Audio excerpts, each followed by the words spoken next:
Bonjour. Hello. Hola. Marhaba bikoum. Sur le fil, Le podcast d'actu de l'AFP. des nouvelles choisies pour vous sur notre fil info. D'ici demain, le 5 novembre, quelques 244 millions d'Américains pourront voter lors d'une élection présidentielle aux enjeux nationaux et internationaux majeurs. Mais le mode de scrutin indirect, propre aux États-Unis, fait que tout va se jouer dans les fameux swing states, ou États pivots, ces États qui changent de camp d'une élection à l'autre et peuvent donc faire pencher la balance pour l'un ou l'autre candidat. Ces dernières semaines, des journalistes de l'AFP ont sillonné ces États cruciaux, l'Arizona, la Caroline du Nord, la Géorgie, le Michigan, le Nevada, la Pennsylvanie et le Wisconsin, et nous racontent ce qui les a frappés, ce qui se joue dans ces États et ce qui préoccupe ces Américains qui peuvent faire basculer l'élection. Sur le fil.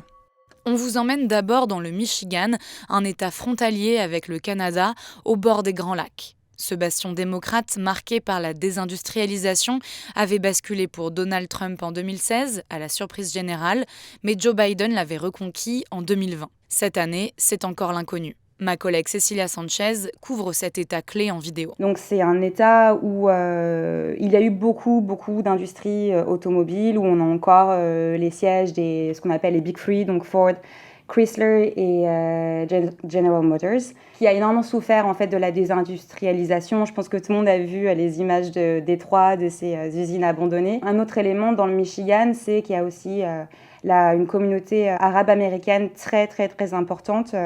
Pour Détroit et sa banlieue, on parle de 300 000 personnes. Traditionnellement, cet électorat vote démocrate. Mais depuis le début de la guerre à Gaza, nombre de ces personnes, dont beaucoup de Libanais, sont en colère contre l'administration Biden et envisagent de la sanctionner en s'abstenant, voire en votant Trump. Pour eux, l'administration de Joe Biden et donc Kamala Harris ne fait pas assez pour arrêter la guerre à Gaza et aujourd'hui arrêter les bombardements israéliens sur le Liban. Cette femme qu'on a rencontrée, qui s'appelle Iman Al-Sayed, qui se mobilise énormément, qui collecte des dons, etc. pour envoyer au Liban et qui, elle, est une démocrate, en fait, depuis toujours, qui est une personne qui va chercher ses proches pour aller voter le jour de l'élection, qui parle de l'importance d'aller voter avec ses enfants et qui nous disait, aujourd'hui, en fait, je ne sais pas si je vais aller voter. Je ne pense pas que quiconque pense vraiment aux élections. Pour être honnête avec vous, on ne pense qu'à ce qui se passe à l'étranger. C'est notre principale préoccupation et il semble que personne ne s'en soucie vraiment. Tout ce qu'ils font, c'est envoyer plus d'argent, ce qui revient à renforcer le génocide. Et le fait qu'aucun candidat n'ait parlé d'un cessez-le-feu ou d'un embargo sur les armes, c'est assez décourageant.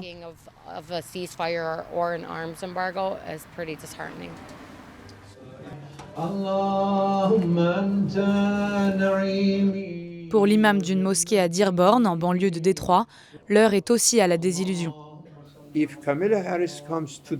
Si Kamala Harris venait aujourd'hui, faisait quelque chose de concret, de significatif pour arrêter ce génocide à Gaza et au Liban, je pense que je changerais d'avis. Mais c'est la seule personne qui nous a dit ça. C'est-à-dire que la majorité des gens sont tellement en colère et tellement dégoûtés et tellement tristes par ce qui se passe depuis un an. C'est quelque part peut-être irréparable.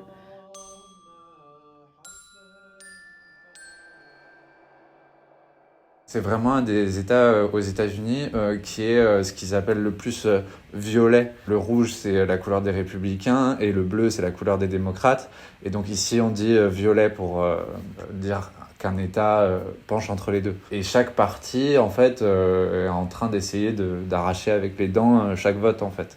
Vous venez d'entendre mon collègue Romain Foncegrive qui travaille au bureau de l'AFP à Los Angeles. Et l'État violet dont il parle, c'est l'Arizona, l'État du Grand Canyon, au sud-ouest des États-Unis, à la frontière du Mexique, où le candidat républicain martèle le thème de l'immigration illégale. Dans ce swing state, un autre enjeu de cette élection, c'est la lutte contre les théories du complot. Elles sont omniprésentes depuis que Joe Biden a devancé Donald Trump d'à peine 10 500 voix en 2020. Alors l'Arizona a littéralement sorti la carte de l'hyper-transparence. Vous allez voir, c'est assez original. On s'est rendu dans le comté de Pinal, qui est un comté un peu en banlieue de Phoenix, la capitale. Ils ont investi 32 millions de dollars dans un bâtiment, dernier cri, avec à l'intérieur un centre électoral qui est entièrement vitré. Quand tu rentres dedans, ça donne un peu l'impression d'être dans Minority Report. Tu vois tout, tu vois les travailleurs dans 3 pièces différentes. Et toi, tu es au milieu de la salle, tu as l'impression d'être dans un bocal, ils appellent ça l'aquarium. Et tu peux observer de A à Z le processus électoral avec l'arrivée des bulletins, l'ouverture des enveloppes, vérifier les travailleurs qui vérifient que les signatures correspondent aux vraies signatures des gens. Mais ça ne s'arrête pas là, en fait. Il y a des caméras partout. Tout ça, c'est retransmis en direct sur un live feed sur Internet. Ces murs de verre, le flux en direct. N'importe qui, n'importe quand peut observer le processus du début à la fin. Garrett Glover, assistant greffier du comté de Pinal. Ils peuvent observer les mesures de sécurité que nous avons mises en place pour garantir qu'il n'y a pas de manipulation. Les caméras, elles filment non seulement l'intérieur du centre, mais elles filment aussi l'extérieur, c'est-à-dire les endroits dans le comté où il y a des boîtes aux lettres dans lesquelles on peut déposer son bulletin. Et ben, ces boîtes aux lettres, elles sont filmées parce que il y a 2 ans, pendant les élections de mi-mandat, alors pas forcément dans ce comté-là, mais dans la capitale Phoenix, qui est pas très loin, il y a des gens qui du coup n'avaient plus confiance dans le système électoral, qui se sont mis à surveiller ces boîtes aux lettres en portant des armes à la ceinture, parce que l'Arizona est un État où tu as le droit de faire ça. Pour lutter contre les théories selon lesquelles des bulletins mis dans ces boîtes aux lettres ne seraient pas transmis aux centres électoraux, elles sont désormais scellées avec un cadenas GPS pour qu'on puisse suivre leur course. Et pour lutter contre la fausse information selon laquelle on pourrait pirater les votes, des câbles de couleur montrent dans ce bureau de vote que la machine est bien reliée à un serveur et non à Internet. Pour le républicain Tim Vendetuoli, que Romain a rencontré, seule cette hyper-transparence semble le convaincre. J'avais beaucoup d'inquiétudes au moment de l'élection de 2020 et aussi en 2022, mais après être venu ici et avoir observé, je suis très confiant dans le fait que le processus fonctionne. Il est très transparent et je suis convaincu que, quel que soit le résultat de cette élection, il sera juste.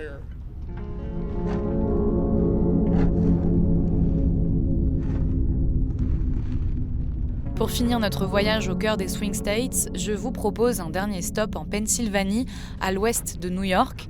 C'est clairement l'État le plus convoité, l'arbitre de l'élection. Donald Trump s'y est imposé d'un rien en 2016 et Joe Biden de justesse en 2020. C'est un État du nord-est des États-Unis, à la fois rural, c'est sur cette population que mise Trump, et très urbaine, avec des grandes villes comme Philadelphie et Pittsburgh, qui, elles, penchent pour la vice-présidente Harris. C'est aussi un État qui a connu un grand déclin industriel et qui a vu les cols bleus se détourner du vote démocrate. Ma collègue Camille Candessus est journaliste à Washington, à 3 heures de voiture au sud de cet État très disputé. Je pense que l'élection va se jouer en Pennsylvanie parce que c'est un des États les plus serrés, mais qui aussi attribue le plus grand nombre de grands électeurs. Sans rentrer dans trop de détails, les candidats doivent arriver au chiffre magique de 270 pour l'emporter. Et la Pennsylvanie, c'est 19 grands électeurs. Elon Musk, l'homme le plus riche de la planète qui soutient la candidature de Donald Trump, a décidé que c'était sur la Pennsylvanie qu'il allait mettre l'emphase. Et donc, très concrètement, il a décidé qu'il allait investir plus de 75 millions de dollars dans la campagne de Donald Trump et qu'en plus de ça, il allait organiser une loterie quotidienne dans ces États clés. Et pour participer à cette loterie, avec 1 million de dollars à la clé, il faut signer une pétition conservatrice en faveur de la liberté d'expression et du droit à porter des armes. Et c'est ici, en Pennsylvanie, qu'il a commencé sa distribution fin octobre. Pas sûr néanmoins qu'il puisse continuer longtemps, car le procureur de Philadelphie a engagé une action judiciaire contre cette démarche. Alors très concrètement, comment Trump et Harris tentent de convaincre les électeurs et les électrices de ces swing states ? En amassant des sommes vertigineuses d'argent qu'ils injectent ensuite principalement via des publicités électorales. Donc on ne peut pas regarder la télé 2 minutes dans un de ces États clés sans avoir des publicités électorales. En mobilisant des artistes, c'est beaucoup ce que Kamala Harris fait. Elle était avec Bruce Springsteen en Géorgie. Let's vote for Kamala Harris and Tim Walz. November 5th, I'll see you on higher ground. Elle était avec Lizzo et Usher ou Beyoncé au Texas.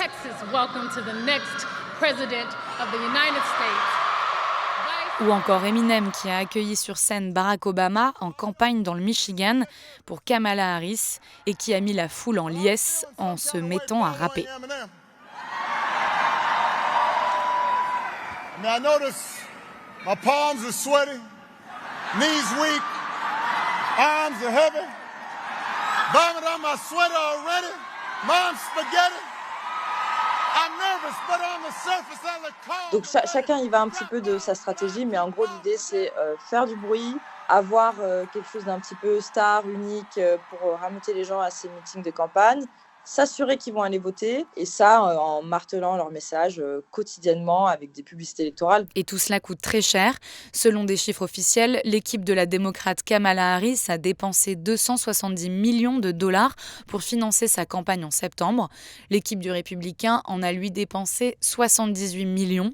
Selon le New York Times, la démocrate a collecté plus d'1 milliard de dollars depuis son entrée en campagne en juillet, du jamais vu pour un trimestre de campagne. Sur le fil revient demain avec un épisode consacré au vote des Latinos aux États-Unis. Merci de nous avoir écoutés. Si vous aimez notre podcast, abonnez-vous et parlez-en autour de vous. Je m'appelle Camille Kaufmann et je vous dis à bientôt.